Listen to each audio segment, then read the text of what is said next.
I'm Laura and I am knackered AF.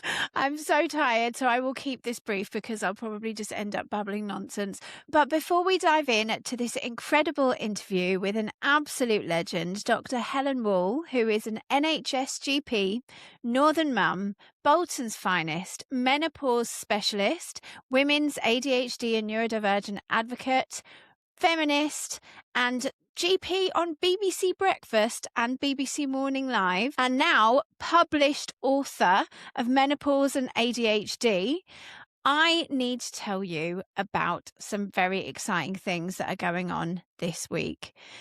It's been a strange week, my end, a really exciting week. Yesterday, they only let me in the House of Actual Commons. I went to Parliament. This podcast led to a very special community online, a Patreon community, and the peer support that I witnessed, the empowerment that I witnessed alongside bringing people together in real life at my 3 UK tours for the podcast inspired me to create a charity in which we bring ADHD adults together in their local areas for peer support and real life community with monthly in-person free ADHD peer support groups to connect and empower ADHD adults of marginalised genders. And yesterday, unbelievably, myself and Ruth, the facilitator of the London peer support group, were invited to the House of Commons. We went to actual Parliament. So instead of standing outside and ranting and raving like I usually do, I was actually let inside the building. We represented the leopard print army of listeners. It was a parliamentary breakfast reception to raise awareness of ADHD and shared lived experience stories. The event was supported by ADHD 360, part of Keys Health. The chair of the ADHD APPG, Joe Platt, MP, led the panel, which included a whole host of legends, and I was particularly moved by the words of the Matthew Lock ADHD charity. It was fantastic to get to meet so many people pushing for essential change and to be able to share the work of our charity, including the 80 free ADHD support groups that myself and the very hard-working team of legends have facilitated in just 1 year. So we started off with one group in March 2025, and we have done 80 over the last year. Enormous thanks to Tasha Davies of ADHD 360 for inviting us along. I will share a link so you can see how we got on, but it was really, really great. Very, very surreal. It was a bit like going through airport security and then ending up in Hogwarts. It was great. No, really, it was actually really great. So very grateful, still pinching myself. And as I said, I am knackered because not only did I get to go to Parliament, I also got to go to a film premiere this week. So the wonderful Lou in Newland invited myself and my previous podcast guest, Twinks Burnett, to the premiere of The Magic Faraway Tree.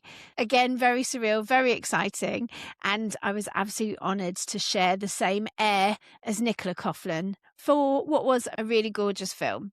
So yeah, it's been a very, very surreal week. I have put an obscene amount of time into deciding what to wear. And when I'm stressed and tired and busy, the choice paralysis is off the scale. So I did 20,000 steps trying to find something to wear on one occasion, and I fell over twice. My knees are very bruised. But what I can say for that is that I've definitely dispelled the myth that London people are unfriendly, because having fallen over twice, at least 10 people came to my aid on each occasion and were very concerned and very kind. And I wasn't even embarrassed. I was just like, this is really normal, guys. It's fine. I've bruised my knees, but this is how it goes. I fall over all the time. And ironically, I actually wore my least likely to fall over shoes, but there you go. The funny thing about it is it's because I'm premenstrual. And when I'm premenstrual, my meds don't work. And my meds help me in lots of different ways, predominantly emotionally, but also seemingly with my coordination. And so there's me rushing around like normal, and actually my meds weren't working. I fell flat on my face, not once, but twice.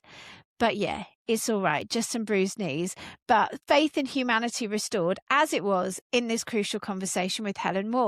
But before I dive into it, I just want to make you aware that The title of this episode is the focus topic for all of ADHD AF Plus Charity's free in-person peer support groups in April, starting next week. You are invited to connect with like-minded locals for invaluable ADHD support from people who just get it. We're talking about ADHD, hormones, and perimenopause and menopause. Starting in Runcorn on the 1st of April, London on the 2nd of April, Birmingham and Ayr in Scotland on Tuesday the 7th of April.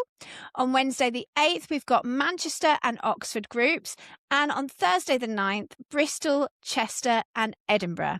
So those are all of our groups for April. We really hope you can come along. You do not need an ADHD diagnosis to attend. We connect and empower ADHD adults of marginalised genders at any stage in their ADHD discovery or diagnosis. We know how hard it is to get one. So if you even just suspect you have ADHD, you are very welcome. As I said from the very first episode of this podcast, whatever your gender, you are very welcome here. Our groups are aimed at and informed through the lens of ADHD adults of marginalised genders. But what hypocrites would we be if we turn people away for support based on their gender? That's how I know I was, and likely you listening ended up not finding out that we had ADHD till later in life. So no one would ever be turned away because of gender. You just have to be 18 years old and you do not need to RSVP. However, if you would like email reminders, you can sign up via the link in show notes. If you are listening to this on Friday the 27th or the morning of Saturday the 28th of March 2026, and you happen to be anywhere near or able to get to London, I would love you to join me and Twinks Burnett of Heartbreakers Club, my previous podcast guest, as we unite our communities to march together against the far right. So the Together Alliance March is happening on the streets of London, and we would love you to come and march with us in leopard print in honour of our leopard print army roaring together, or in Heartbreakers pink and red, or all of the above mixed together. I will be there in leopard print with a bright red fur coat, which looks like a heart, obviously faux fur, looks like a giant heart, and loads of leopard print, so you won't be able to miss me. And we are meeting at 11:30-ish, Park Lane in Block E, which is the Women Against the Far Right block. But although this block is led by women, all genders are welcome, so please do come along. Let's stand and be counted together. And if you'd like more information about that, you can listen to the previous episode with Twinks Burnett, and I will put a link in the show notes. I really hope to meet you on Saturday. But now I would like to deep dive into this month's ADHD peer support group topic. I already mentioned the Patreon community. Although separate to the charity, it's just of podcast listeners for peer support. All of the funds from that membership, aside from what's needed to cover the cost to host this podcast, are donated to ADHD AF Plus charity. And we are hosting another one of Kirsty's Hormonal Hyperfocus sessions. Wherever you are in the world, you are welcome to join this very special online session in the Patreon community. And I will share a link to join us in the show notes. I have to say, speaking to Helen, she is an absolute hun. I adore her, and I'm very, very lucky to have had this conversation. We will all benefit from her pearls, her humour, and some all too familiar impulsivity. Though blatantly obvious, the late discovery, diagnosis and treatment at 38 for severe combined type ADHD in 2022 not only improved, but genuinely saved my life, which I have since dedicated to fighting for change amidst the global ADHD crisis. As the acronym suggests, I swear like a sailor, and each episode will contain sensitive subject matter, so please always read the description before diving in, where you will also find a link to resources for support. These crucial conversations with experts by lived experience are shared to inform, validate, shame eradicate, and unite the ADHD community, with a fair few laughs along the way. I've been labelled too much all my life, but finally I celebrate my too muchness and use my justice sensitivity to let the world know that ADHD presents differently in each individual. Self-diagnosis is valid, and that ADHD is not a trend. ADHD is real. And I want all ADHDers of all genders to know you are not alone. The leopard is a symbol of Aberdeen, Scotland, where this podcast began. It also symbolises bravery, the reclaiming of power, and I'm a total hun. So leopard print has become the uniform of the ADHD AF community, uniting to support each other and push for change, which together we can make happen. We are the leopard print army. Hear us roar.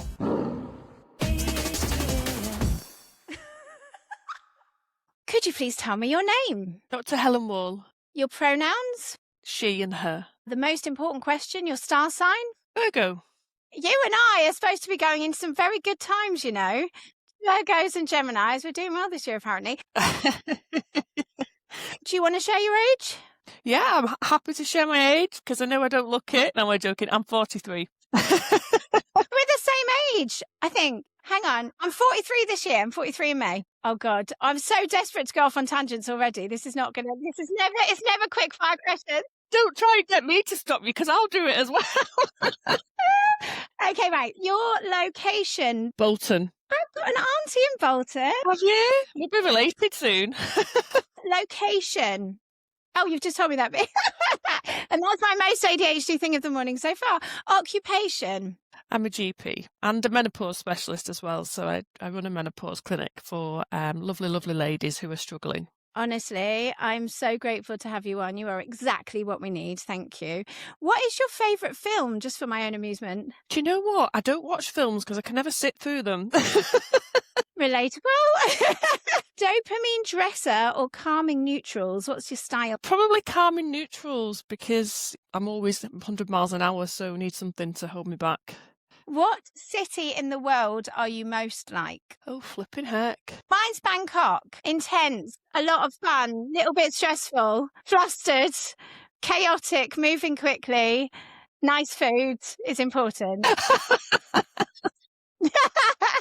Oh, God, yeah, no, I'd really have to think about that one. Okay, let's dive in. So I met Helen at Pause Live, and in true ADHD perimenopausal fashion, I've forgotten the name. Charlotte Body, who was on the podcast, her amazing event, which is the biggest women's health event in the UK, I believe. We met whilst I was hosting a panel in an unconventional fashion at the event. And you don't actually have ADHD, but you are here to help the likes of us learn more. Yeah. My daughter, who's 17, nearly 18, has ADHD, inattentive ADHD, and she will often say, but Mum, I'm just like you. I've never gone down that road. I'm definitely in perimenopause.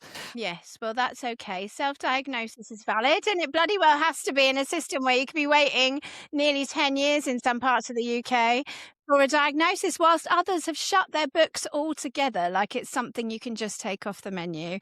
It's scary times. Absolutely. And do you know something that really, really winds me up? So I'm on a bit of a mission at the minute because even in medical school, so I was at medical school 20 odd years ago, but I see medical students now coming through, coming into practice with me to train, etc., and GP trainees. And we're still not teaching doctors, clinicians, nurses, anyone, I don't think, about the role that female hormones play on our brains. We're just not teaching it. We're teaching about periods, we're teaching about pregnancy, we're teaching a little bit about menopause, but even that teaching's not great, to be honest, as many women I'm sure have found out. But we're not actually looking at the fact that our hormones, our sex hormones, have a massive impact on how our brains function, on our chemical messengers, our dopamine levels, our serotonin levels, our executive functioning. You know, it's huge, and we're just not talking about it. Why do you think that is? Well, I think you're going to say the patriarchy. Did you notice there how I went, I think, and then I thought, no, stay calm. I'm holding myself back here because this is something I get really, really angry about. No, don't. This is not the calm podcast. This is not the film podcast. Ran away. We just don't look after women, do we? Medicine is very patriarchal, even now in 2026. We're just not. I mean, this week we've had a real breakthrough. We've had the Royal College of Psychiatrists come out and talk about this and about women's mental health and the effect that hormones can play on this, which is a huge moment for women. But up until recent years, we've not really even gathered any studies on this, and I just can't get my head around it. I do quite a lot of talking. I do some conferences. I'm trying to get out there and educate people about this. And I went to a conference and I spoke to a room full of clinicians. There were probably about 8 clinicians there. And I asked them, was anybody taught this in medical school or in your training? And not one person put their hand up. Not one person. And this is not, sometimes when I talk about it, people look at me like I'm doing witchcraft. Well, you are, aren't you? We're the daughters of the witches they couldn't burn. This is not witchcraft. It's not like we've not got the study. We've got neuroscientific evidence information of the effect that our hormones play on our brains as women. And if you feed this into ADHD, the dopamine signaling, as you well know, and I'm sure your listeners will know, in ADHD is way off, and estrogen is very important to that dopamine signaling. So it makes sense that in times when our hormones go a bit peak tongue, which is sort of puberty, perimenopause, menopause, when we have babies, even each month in our period, we can see a difference in how our brains can function. It makes perfect sense that these things implode in our brains, and women are struggling with it, and we're just not listening. We're not hearing them. We're not seeing them. And it makes me so mad. Absolutely infuriating. And the thing is, the online community has been going on Patreon for years and years. And even at the start of it, I sort of wasn't there yet with the hormones. I didn't know much about it at all. But this was one of the main conversations that peers were having with each other on the Discord server. And time again, people were showing symptoms of perimenopause and being dismissed because they were too young. And the first port of call was always have a blood test. And then it was like, oh no, bloods are fine. That's still happening now. It's still happening now. My Instagram, I get messages every single day from women, usually perimenopausal, often neurodivergent, not always. But the number of messages I get where women say, I think I'm perimenopausal. I've got all these symptoms. I've been to my GP and they've done a blood test and it's normal. So they've said there's nothing they can do. It's absolute nonsense, because perimenopause, you will have normal bloods. That's a given. If you're in early perimenopause, your bloods don't start to show anything going AWOL really until you're in late perimenopause or menopause. I think what people are confusing is perimenopause with early menopause. So absolutely, if a lady comes to me and she's early 40s, she thinks she's in perimenopause, I may well do some bloods, but that's because I'm checking that there's nothing else going on, because we absolutely shouldn't be assuming that every lady coming through our door at this age is struggling with perimenopause or menopause. There might be a thyroid disorder going on. There might be some other kind of blood disorder going on. Anemia, there could be anything, a whole host of things. So absolutely do some bloods and check that out. And, if she's not having periods, then I would be doing hormone bloods to check that she's not in early menopause, which is when, the ovaries completely start to go off-piste and not fire. Because that's important. There's a big difference between being in early menopause and perimenopause. But perimenopause is just it's a transition. It's a journey towards menopause, and it can last 5 to 10 years. I've been going into workplaces talking about menopause and perimenopause in the workplace and how colleagues can support each other. And the question that I've had time and time again is, why is perimenopause happening now? What's the new thing? What is it with this new perimenopause? Why suddenly are we talking about it, and why are we saying that women can go into it in their 40s? Has something happened? And I even had somebody ask me, is it the COVID vaccine? Has the COVID vaccine caused women to go into perimenopause much earlier? Yes, go on then. Yes, why not? Because you're talking so much shit at this point. The answer's no. Oh my God. We're not seeing perimenopause any earlier than we used to. We're just talking about it and we're acknowledging it more. So when I think back, I've been a GP for like 16 years, something like that, something ridiculous like that. And I think back to the women that I used to see in their late 30s, early 40s, mid 40s. And I think, why didn't I see them in perimenopause? I was seeing them in perimenopause. I just didn't realise. So women were coming to me all the time in their 40s. They were low in mood, they were fatigued, they had aches and pains, they had brain fog. We said, oh, you're stressed, you've got a lot on, you're depressed, you're anxious, you've got fibromyalgia. Fibromyalgia was a huge thing that I used to diagnose a lot. Or we used to start sending them off to all different specialties. You know, they had palpitations, we'd send them to cardiology. They had aches and pains, we'd send them to orthopaedics. They'd keep coming back with letters that said, we can't find anything wrong. Of course they did, because we just needed to give them some estrogen or manage their perimenopause if they weren't able to have estrogen in other ways. So I hold my hands up. It was missed, and we're thankfully acknowledging it, we're seeing it, we're talking about it more. That's the change for me. That's exactly what my next question was going to be, because you do this amazing content. I follow you on Instagram for a while, and like one of the posts I saw was, what's this newfangled perimenopause thing about? We have been, myself, my community, we have been referred to in the press as the lost generation of women. So these ADHD women that were missed in childhood for various reasons. Now, there's then this correlation. I'm talking specifically to kind of around about my age, of people finding out about ADHD, but also that kind of the mask slipping. Now, when I started this podcast, because everything I've done has just been me going, what's this about? What's this about? And I'm just talking about it as I go along, right? I found out and I started talking about it, and that's it. And I remember saying in the beginning something like, I guess there's only just a certain amount of years that you can keep this mask up, and then it just has to fall off. And it's like, oh, your hormones change. And that is what leads to drive. So these two things, and the advanced knowledge, not so much research, but the advanced awareness and conversations that are happening about ADHD in women and about perimenopause are all sort of happening at the same time. And it's so funny because obviously the two are so interlinked. They are so interlinked. A lady last week who I saw in my clinic, she was perimenopausal. She felt that everything was suddenly much harder in life. And when we got chatting, there were clear things that she'd had throughout her life that were sort of executive function issues, etc. You know, I've known her for years, and I said to her, I'm so sorry, like I think you're ADHD. And she was like, yeah, loads of people have said that to me, but you know, how can I get to this age and then just realise? Happens to the best of us. Yeah, she spent so, you know, to the outside world for so long. She's been this person who's like running her own business and getting lots of energy and constantly on the go and people pleasing and, you know, taking everybody else's problems on.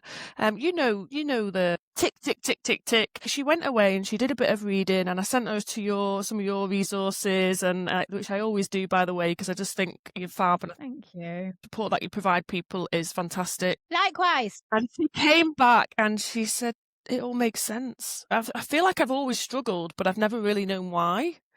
Life's been a bit harder for me than I think. I've felt like it's always been a little bit of a challenge, and now it all makes sense. And that's such a light bulb moment, I think, for a woman to go through. I call it the plot twist. It's like the biggest plot twist ever. My friend Nicole, who's an amazing writer and actress, she says, before finding out about ADHD, we are unreliable narrators of our own lives. We didn't have all of the facts. We were making these judgments and perceptions of ourselves in the world without knowing the facts. And when we get the facts, it really is the biggest plot twist ever. And you get to start not just a new chapter, but, you know, a whole new book, basically. I'm really trying not to sing a whole new book to the Aladdin theme. I'm reining in my impulsivity here.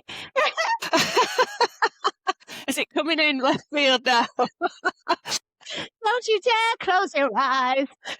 Don't get it in my head, because you really don't want me to sing. I started to recognise things in my daughter as she was diagnosed. I started to run a menopause clinic, and you know, people will say, I think there was something in the papers earlier this week, someone's come out, a professor, and said all these women getting an ADHD diagnosis, they're actually just in menopause. No, I can tell there's a difference. Like, I see lots of women in menopause and perimenopause. They don't all present like women who are unmasking ADHD in perimenopause.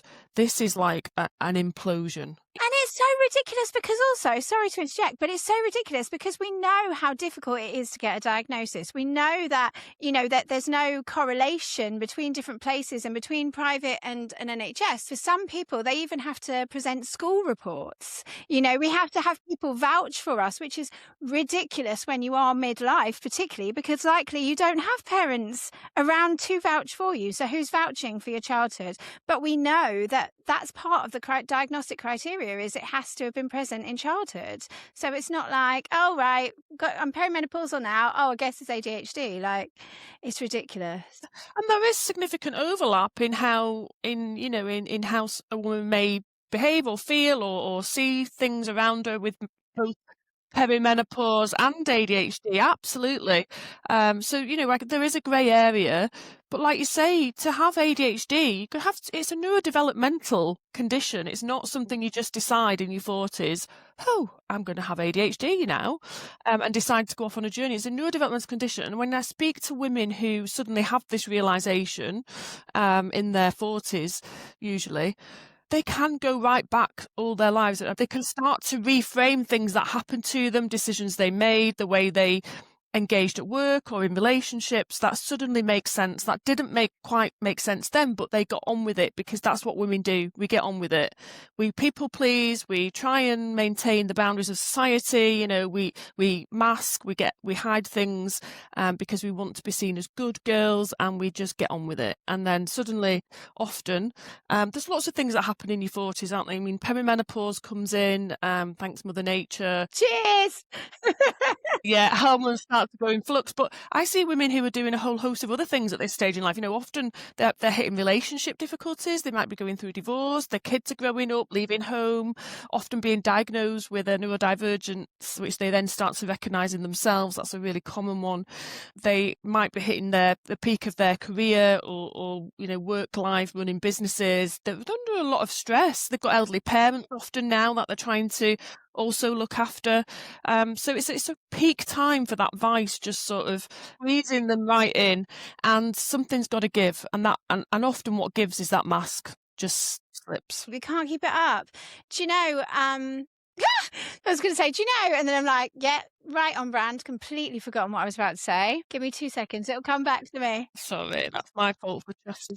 No, not at all. I literally had it right there and it just fell out of my brain. It'll come back to me. I guess one of the main things I want to ask you is, how do fluctuating estrogen and progesterone levels in perimenopause specifically trigger or worsen ADHD symptoms? So we've said that they overlap and they can look a lot like each other, but what is it specifically that can sort of make our ADHD burst into flames, so to speak? Our brains are run on brain chemical messengers, or otherwise known as neurotransmitters. 3 common ones that you may have heard of, like noradrenaline, serotonin, dopamine.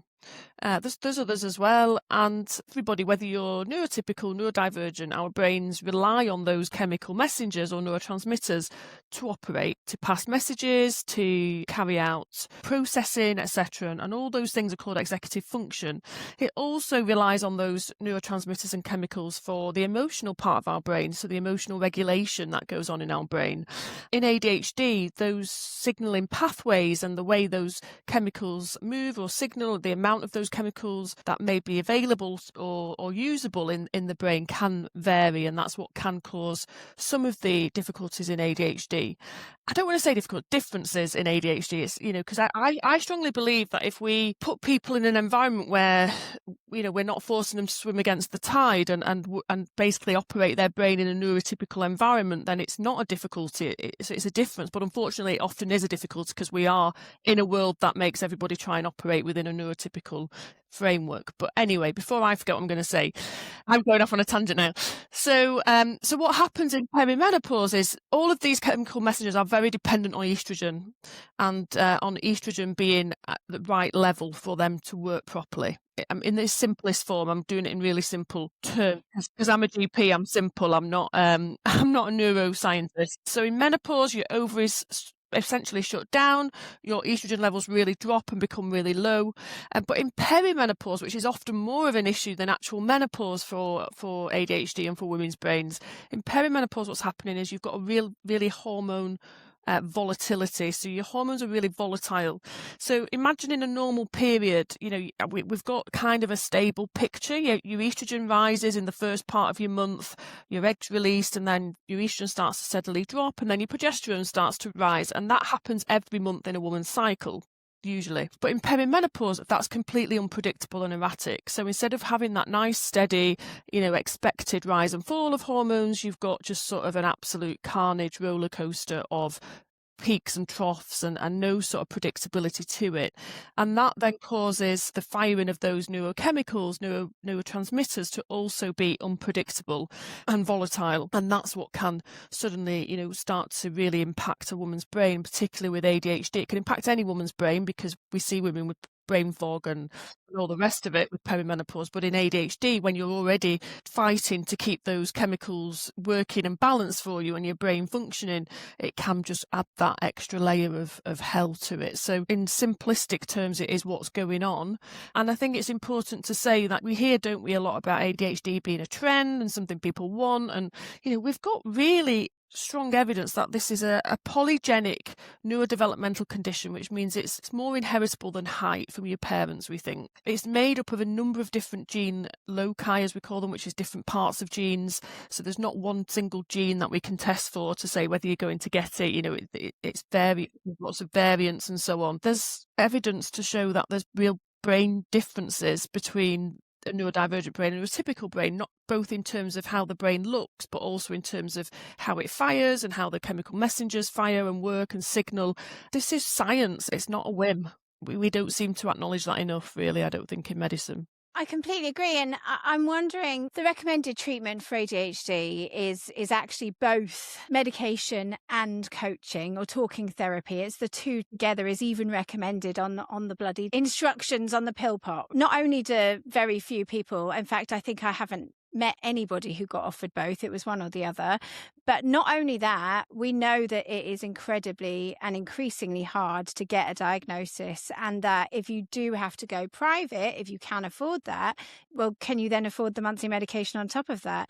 I've spoken in the past about the fact that my ADHD medication doesn't work as well at different times in the month because of what I then realised were the fluctuating hormones. And then I guess this is a really roundabout way of rambling a question at you. I guess if people can't get or don't want to have ADHD medication, whatever their situation, my assumption from what you've said is that by getting those hormones balanced, in theory, that should help a bit with their ADHD symptoms. Yes. And, the difficulty with all of these things is we don't have enough research. There's never, ever enough money put into research on women's health. So we just don't have the research that says, how do women with ADHD or any neurodivergence really respond similarly or differently to neurotypical women with hormones? But we do know that HRT is the number one first-line treatment choice in all guidance, whether we're looking at British Menopause Society guidance, NICE guidance, American guidance. So we know that HRT does help with a multitude of symptoms. I think the difficulty is that not everyone can have HRT for health reasons, physical, medical reasons, and not everybody wants HRT. They don't want to go down that hormone route. I talk a lot about how, it's not all about medication, whether that's ADHD medication or whether it's hormone medication. I think a large part of it is trying to maneuver your life so that you're not having to function in neurotypical settings, being kind to yourself, which I hate. I hate that phrase, be kind to yourself, because what does that actually mean? It's a bit... Yeah, it's a little what? a bit sticky, isn't it?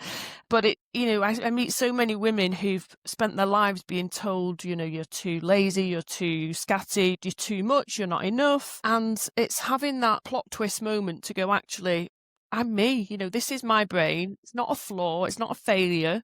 This is me. I've kind of gone off on another tangent there, which is something I'm really good at. No, I love it. I'm following every word. The answer was, does HRT help? And yes, I think we haven't got concrete evidence for this because the research hasn't been done.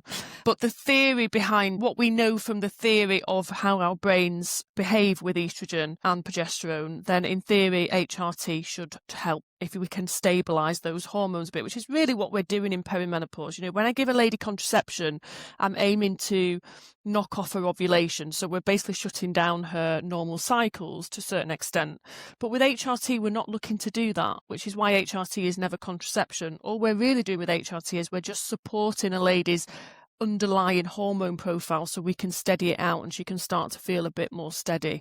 And we just go on this journey of support until she gets to menopause.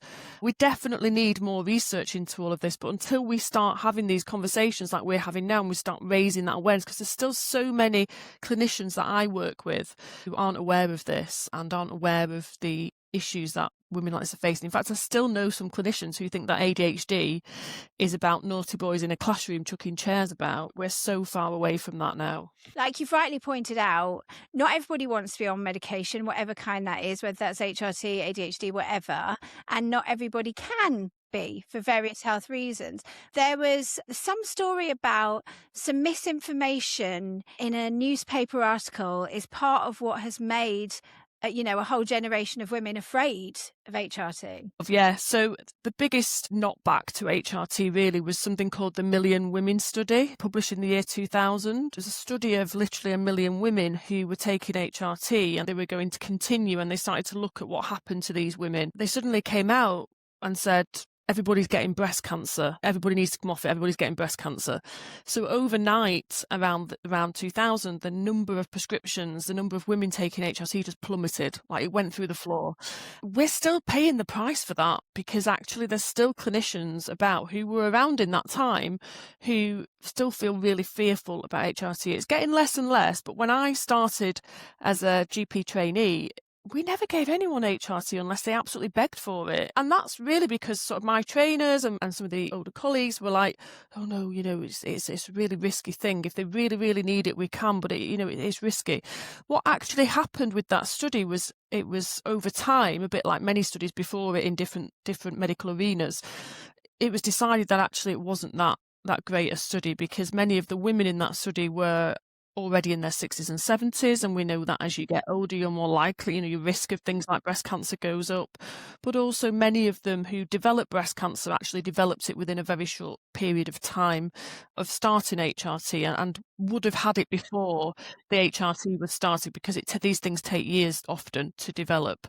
What was hypothesized was that actually women probably detected the breast cancer quite quickly because once they'd gone onto hormones, they were perhaps more vigilant, they were checking the breast, they were going for screening. What we think is sometimes if you've got an underlying breast cancer, HRT may show that up quicker or more obvious.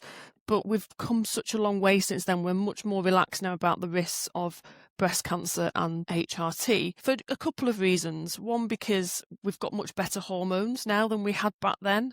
And when these studies were done, we were giving women Premarin, which is pregnant horse mare's urine. That's how we got the estrogen. We took urine from pregnant mares, horses, and distilled it down and took the estrogen out of it. That's what we were giving women. And now we're not giving women that, thankfully. I'm trying to hold it in, but my brain's just immediately like, she's having a mare. But now we are very much, we've got transdermal options, so we can give it through the skin, which we know is much safer for many women. Oral's still fine, we do still use oral, but we give body identical hormones by and large first off now. So transdermal estrogen, we give the progestogen or progesterone part of HRT. We've got options that are much safer for breast tissue as well.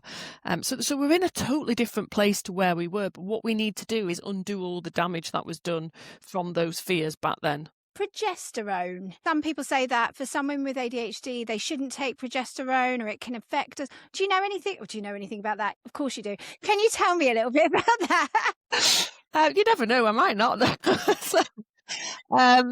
Yeah, I get into trouble a lot on social media because you've got to be really careful how we phrase it. So there's something called progestogens, which is basically the umbrella term for every kind of progesterone there is. So there's two different, very distinct groups of progesterone. There's the body identical progesterone. So they are molecularly very similar or the same as what we make ourselves internally because we make our own progesterone. We can call that progesterone. So things like micronized progesterone, the brand names that women may have heard of, like Utrogestan, Gepratix. And then you've got the synthetic progestogens, which are called progestins. They're the things that were in sort of mostly your older type of contraceptive pills, like the mini pill, still in things like your Mirena coil, so things like northisterone, levonorgestrel. So those are the main two camps really for progestogens. How women respond to those can be very different. The key message for me is that there is no good and bad progestogen. Every woman is an individual. And you're absolutely right that women who are neurodivergent, we know, can respond quite dramatically to progestogens. There still is a bit of a theory that actually women who are neurodivergent do much better on the more body identical progesterone, things like Gepratix, Utrogestan, the micronized progesterones. But I don't see that in every situation, I'll be honest. I think it's highly variable. We know that those progesterones act on brain receptors called GABA receptors in our brain, and those are the same receptors that kick in if you take a diazepam or Valium, as some people might know it, if you have a glass of wine, like they're sort of the calming receptors. When that's working well, you'll find that when women take that micronized progesterone at night, they'll feel calmer and they'll sleep better. They'll feel more relaxed. But in many neurodivergent women, what happens is paradoxical to that. We've already explored, haven't we, that the brain chemical and signalling is different often in women with neurodivergent brains. Often what happens is they become more anxious, more irritable, more restless. We have a totally opposite effect to that GABA response. So I always start from a position of, if I'm giving a lady HRT, let's go with the micronized progesterone because we know it's got less breast cancer risks, it's more natural, it's body identical, less clot risk. But just because you are neurodivergent or you're neurotypical or whatever, you're an individual, we're going to have to try it and see. I've got plenty of patients who do well on synthetic progestogens, even though they were for a long time seen as the bad progestogens. And I've got plenty of patients who do better on micronized progesterone, the more body identical versions, and a combination of both. And there's just no way of me being able to tell what you're going to do. Neurodivergent women are more sensitive often to progestogens, which is why there's a higher rate of PMDD, premenstrual dysphoric disorder. We know that's higher in women who have ADHD because of the way their brains respond to normal levels of their own progesterone each month. I guess I mean, this is, I was going to say pie in the sky, it isn't, but it's like a how long's a piece of string question. But having already established that there is little research, unfortunately little training, and all of this kind of age bias, the systems of taking blood, whatever else, what advice would you give somebody listening to this about how to even bring this up, to discuss strategies with a doctor regarding HRT, or even if they're on some kind of hormone replacement therapy, that they could adjust dosage? How do we vouch for ourselves in a situation where seemingly we've read more on it than the person who we're speaking to? I can see it on both sides of the fence. It's difficult. It's really difficult because GPs have to know, a little bit about an awful lot. Like literally anything can walk in our door. Like, there's certain things that walk in my door and I'm not that great at, I'll be honest. But if you walk in with menopause or other women's problems generally, I'm all over it. So you don't know how much information or knowledge your GP or your practice nurse is going to have. And I'm going to mention practice nurses because there's some absolutely fantastic GP nurses out there who are very gemmed up on all of this as well. First of all, I would ask your GP receptionist, is there someone in your practice who has an interest in women's health? Because often there is, but if you're just going to stick a pin in or just ask for any, a GP, you may well get the one GP that isn't their area of expertise. If people just randomly pick a GP or get given a GP without you could be way off before you even start. So you're starting on a back foot. So I think, first of all, ask the question, and receptionists will be used to people asking that question. They will know who. It's difficult because sometimes women don't want to say what the problem is, or any patient doesn't want to say what the problem is, but it is in your interest to do that if you feel able to, because you could win out and get somebody who is menopause trained. So do that first, and then I think write things down before you go in, because I'm a GP and I can go to my GP and I can literally sit in the waiting room thinking, what do I need to say? What do I need to say? What do I need to say? When you get in there, everything just disappears, doesn't it? Whether you've got the time pressures, you might be nervous, you might be stressed. And a bit hot, if I'm honest. It's always a bit hot. Yeah, not in my room. I always have my window wide open. But yeah, so write it down. If you feel it would be helpful, take someone with you who can, advocate for you. Sometimes that's helpful, sometimes it's not to the individual, but no GP should have an issue with that if you're okay with it. It should be up to you. Yeah, and I suppose then if you did end up, luck of the draw, having an experience with somebody who perhaps is telling you things that you've read up perhaps don't fit, you could maybe make the assumption that the GP that you've seen perhaps isn't specialist in this area, and ask to be referred or ask for an appointment specifically with somebody who is, if you've already had that experience. Yeah, absolutely. And the biggest thing for me is I think we doubt ourselves as women a lot. Sorry for being here. Yeah. Yeah, exactly. Particularly if you think, they're running late and whatever. But just go in and believe in yourself. I know that's easy to say and hard to do for many women. But you're not the one in the wrong here, the system. And it's not the GP. I honestly believe it's not the GP that's in the wrong. It's the system. What we actually need is we need more research into all of this. We need actual specialists who can see these women and actually diagnose and manage and support these women, and we haven't got any of that on the NHS yet, unfortunately. And that's what we need. So we're left trying to make the GPs sort of manage it, and it's tricky. It's really tricky because I used to think before I did my menopause training that I was really good at menopause care. Like I thought I was. I was absolutely rubbish, really. When I started to do my menopause training, I realised that there was loads of stuff I didn't really know before and didn't really understand, because it's a complex issue. No, because women are complex. We're all individuals. There's no copy and paste for this. It takes time. It's really hard to do a good consultation, a menopause consultation in 10 minutes. It's not really hard. It's impossible. It's actually impossible. I just run late all the time. Like my patients know now that I run late, and they accept that because they know when they get to me, they'll get as much time as they need. That's not me like not caring or thinking their time's not valuable. I've had patients who didn't know that say to me, oh, you're not putting any value on my time. I absolutely understand. You don't want to be sat in the waiting room. I'm not going to kick someone out because their 10 minutes is up, but it's a challenging system for everyone to work in, to be a part of, to be a patient in. Go in with that in mind. I think it's good to have a bit of understanding of the difficulties in the system, but yeah, go in and believe in yourself and take your notes, and if you don't get what you feel you need, ask for a second opinion. I have to ask, but I kind of loathe asking these kind of questions because, again, it feels a bit like pie in the sky. This is an individual thing. We're all up against it in different ways. But if somebody didn't want to do HRT or couldn't do HRT or have medication or anything else, like what would you suggest people do instead? Is there anything that would help? Yeah, I think it's a really good question, and it's something that I try and frame in a positive way because I think we should all be doing. I don't feel any of us should be relying solely on medication.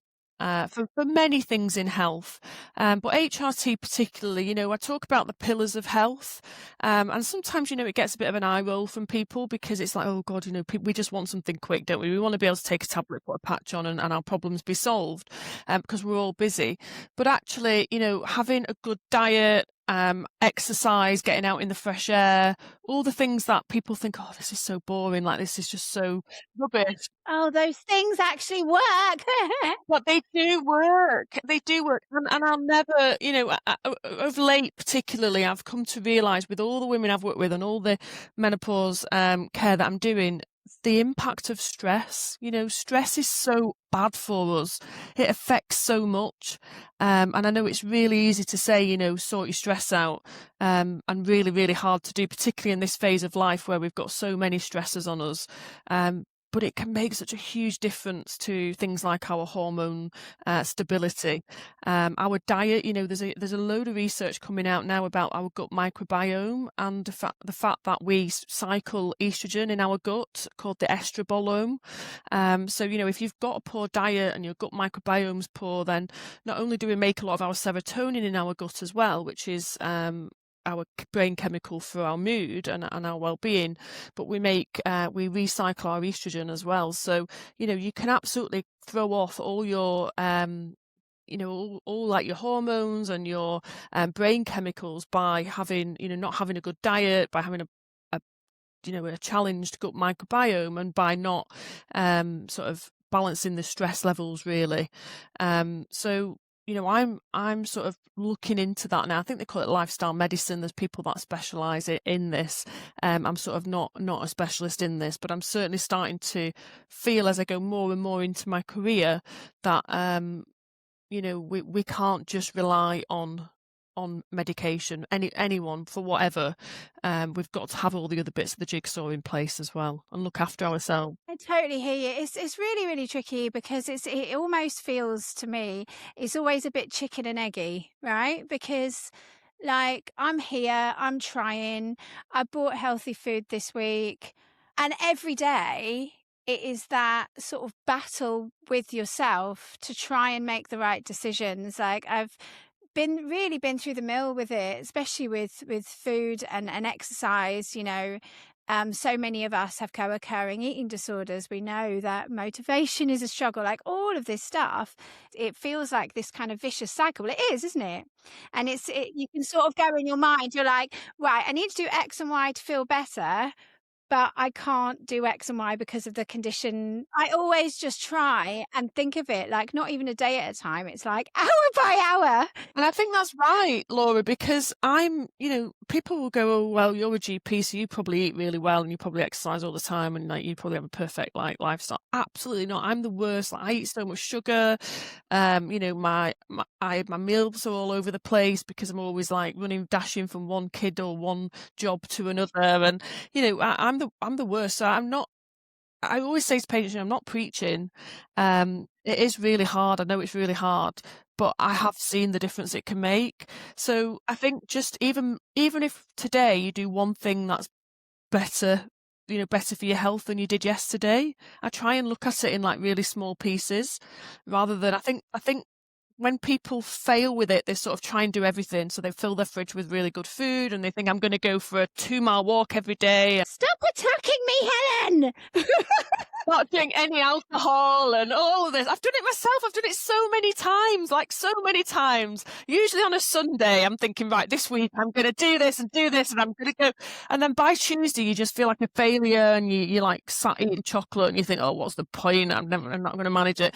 But I think the times where I've done this best is when I've just gone, right, okay, I don't have to do everything at once, but today I'm going to do one. If at the end of the day I've done one thing that was better than yesterday for my health. For me, I never know what bloody day it is. It's absolutely terrible. I cannot manage a calendar. It's absolutely ridiculous.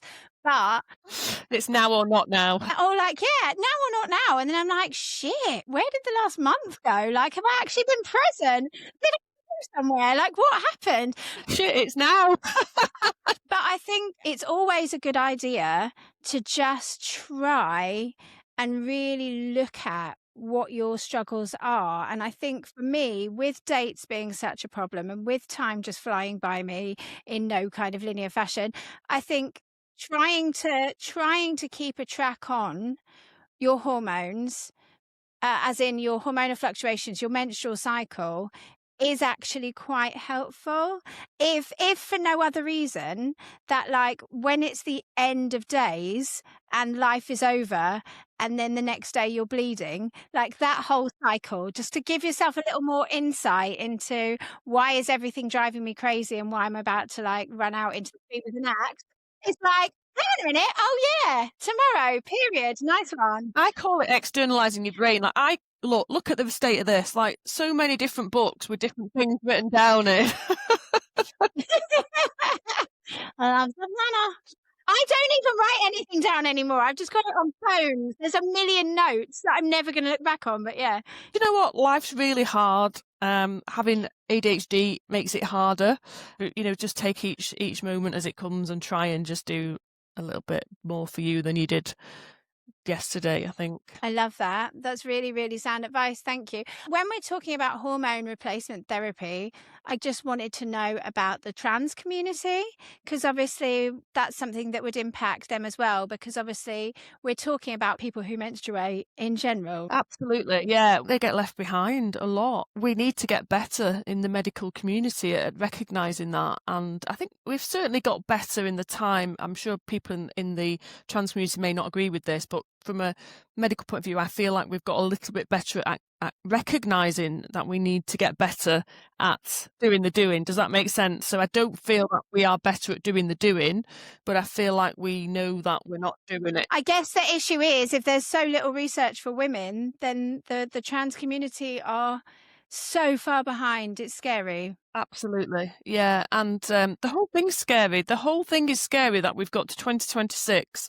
and we are where we are. Like, you wouldn't, yeah, you couldn't really make it up that we're so far behind where we need to be, really. And you know, I really only very, very recently found out about HRT for men. I didn't know that testosterone replacement was a thing. And I've heard from a friend that their husband, it's just like completely turned their life around. They'd like lost their zest for life, lost, you know, just really low. And now they've started testosterone replacement therapy. They feel like they've got their zest for life back.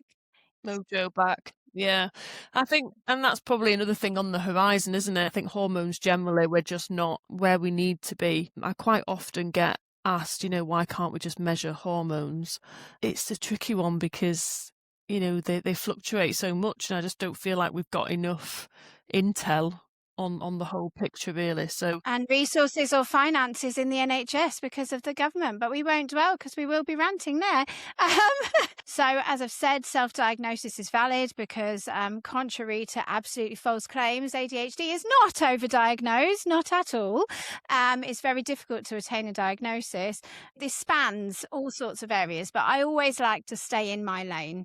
So if we're talking directly to my listeners who are around about our age, late discovered, etc., like, how would you get those people seen? Because there's 500,000 people on a waiting list for ADHD assessment, and some of the books have been closed, and actually for many they are in a very vulnerable position. It's dangerous that they're not getting any attention.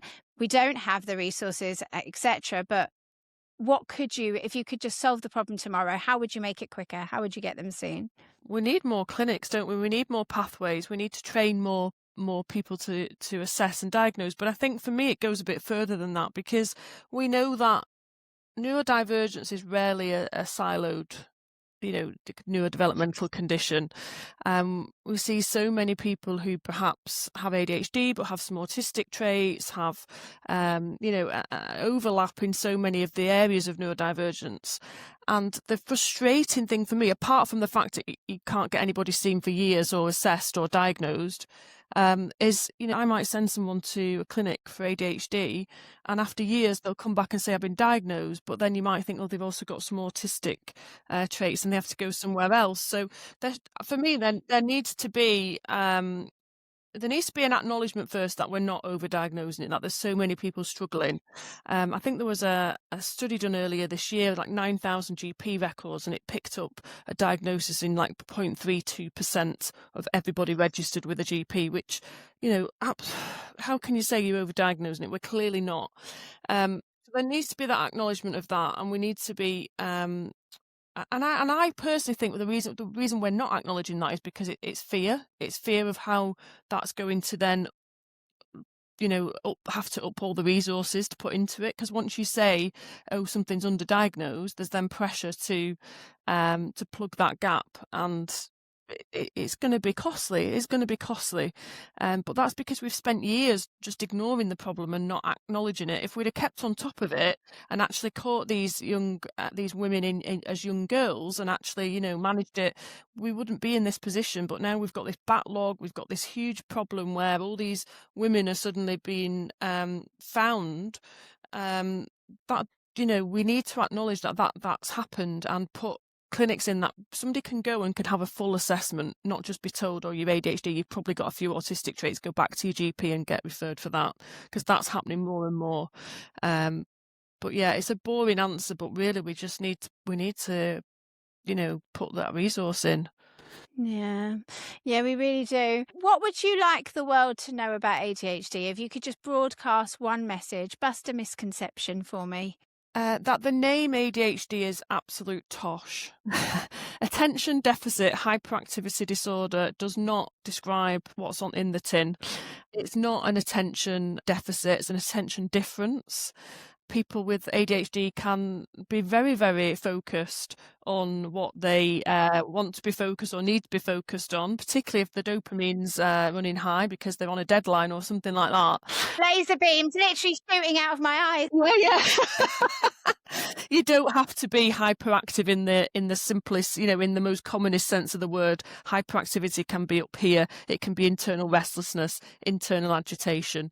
It's not all about running about, being throwing chairs. So yeah, for me, the biggest message is change the bloody name, because I hate the name ADHD. It doesn't describe anything to do, particularly in women, it doesn't describe what it should describe. No, I mean, I know on the I'm ADHD, No You're Not podcast, they ask guests to rename it. And I think that I don't know if the rules are that it has to be in the ADHD with the actual letters, but randomly, because I do like playing with words, the other day I was thinking about it, like not what I would change the name of the condition to, but if I was going to describe my ADHD, because we are all individuals, within those letters, and I came up with accidentally disruptive hardcore dreamer.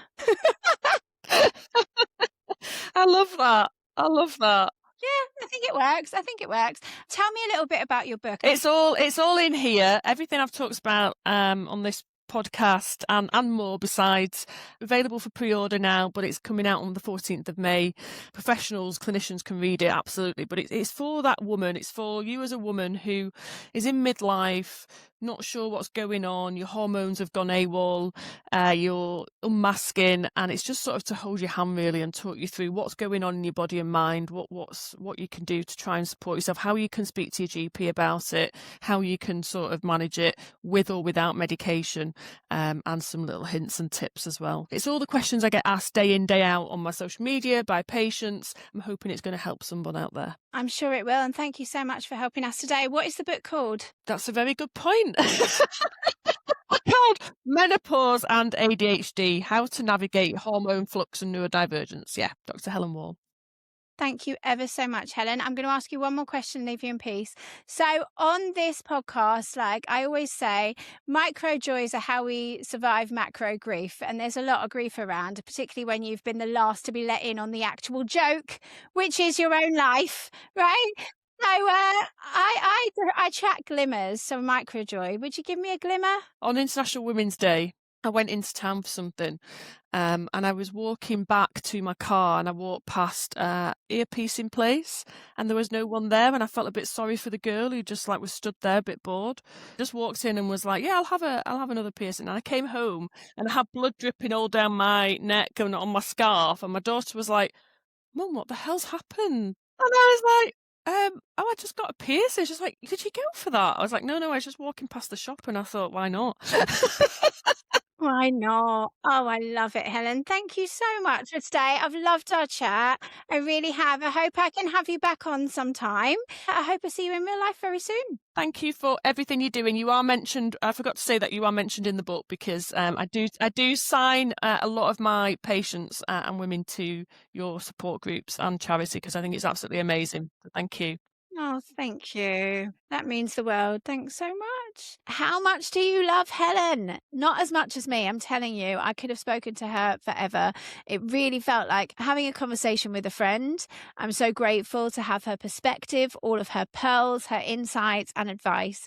And I cannot wait to read the book. And I'm so, so touched for our Chazza to have had a mention. Thank you, Helen. So on the topic of the Chazza, ADHD AF Plus charity, not just inspired, but continually informed by the very community it is serving. Everything ADHD AF Plus charity does is about us, by us, for us. And we would love you to join us at your local ADHD peer support group focusing on the very topic of today's episode in your local area. And if we haven't started one near you yet, you can apply to volunteer to start your own. However, as I said, we've done 80 groups in 1 year, and that costs money. And we at this point have grown so much that we need to make sure that we're sustainable. And everything we've done up to this point has been through grassroots fundraising. So now's the time that we really need some proper investment.